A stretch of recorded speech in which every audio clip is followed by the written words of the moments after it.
'Cause I'm in the stars tonight. So watch me bring the fire, set the night light. Shoes on. Nothing scares me anymore. Before you go, summertime sadness.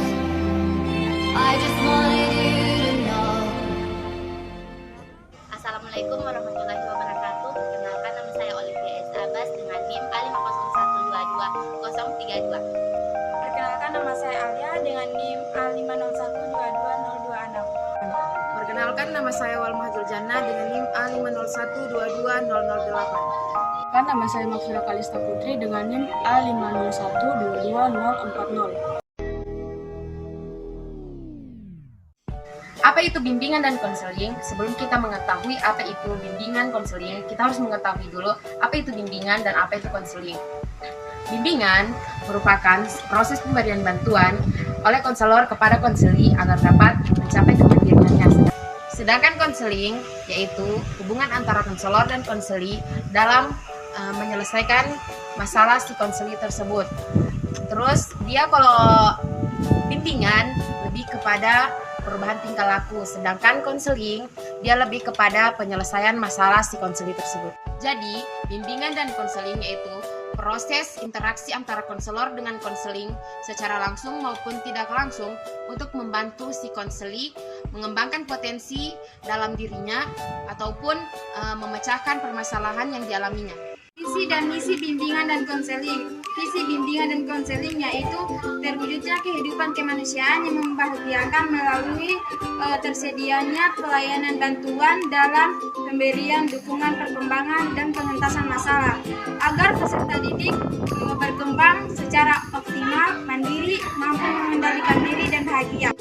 Misi bimbingan dan konseling ada 3. Yang pertama, misi pendidikan, di mana misi ini memfasilitasi perkembangan peserta didik melalui pembentukan perilaku efektif normatif dalam kehidupan sehari-hari.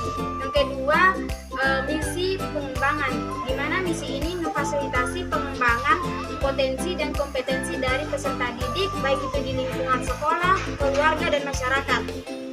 Masalah, di mana misi ini memfasilitasi pengentasan masalah yang mengacu pada kehidupan efektif sehari-hari. Oke, selanjutnya saya akan membahas strategi layanan BK. Strategi layanan BK terbagi menjadi 4. Yang pertama itu layanan dasar bimbingan. Layanan dasar bimbingan adalah layanan yang diberikan kepada peserta didik dalam rangka membantu peserta didik untuk membangun potensi yang dimiliki peserta didik tersebut. Yang kedua ada layanan responsif. Layanan responsif adalah layanan yang diberikan kepada peserta didik dalam menyelesaikan permasalahan peserta didik tersebut.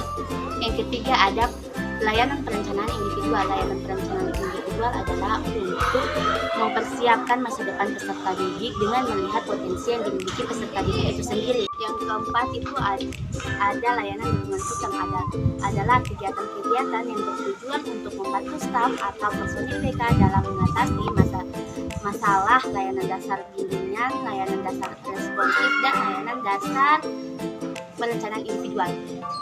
Selanjutnya, strategi dukungan sistem. Strategi layanan dasar bimbingan. Yang pertama, bimbingan klasikal. Layanan ini diperuntukkan untuk seluruh siswa dan konselor dituntut untuk melakukan kontak langsung kepada siswa di dalam kelas. Yang kedua, bimbingan kelompok. Bimbingan kelompok, konselor memberikan layanan melalui kelompok-kelompok kecil yang di dalamnya terisi 5-10 orang, dan kelompok tersebut untuk merespon kebutuhan dan minat para siswa. Yang ketiga, berkolaborasi dengan guru mata pelajaran dan wali kelas. Konselor berkolaborasi dengan guru mata pelajaran dan wali kelas untuk mengumpulkan informasi siswa dan membantu menyelesaikan masalah siswa. Yang terakhir, yang keempat, berkolaborasi dengan orang tua. Yang keempat, berkolaborasi dengan orang tua siswa. Konselor berkolaborasi dengan orang tua dalam menyampaikan informasi untuk mengembangkan potensi siswa. Pertama, konsultasi. Konselor memberikan konsultasi kepada pihak sekolah dalam menyamakan persepsi untuk memberikan bimbingan kepada siswa. Yang kedua, konseling individual atau kelompok. Layanan ini diperuntukkan untuk membantu siswa-siswa yang mengalami masalah dalam mencapai tugas-tugasnya. Yang ketiga, referral atau alih tangan kasus. Konselor bisa mengalih tangankan kasus kepada psikolog, dokter, atau kepolisian jika merasa kurang mampu dalam mengatasi masalah klien.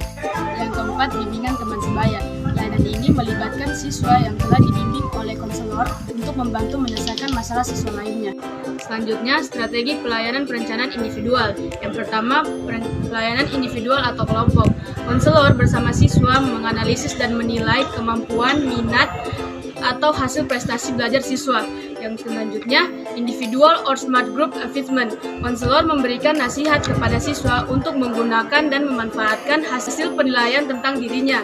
Selanjutnya, strategi dukungan sistem. Pertama, pengembangan profesional.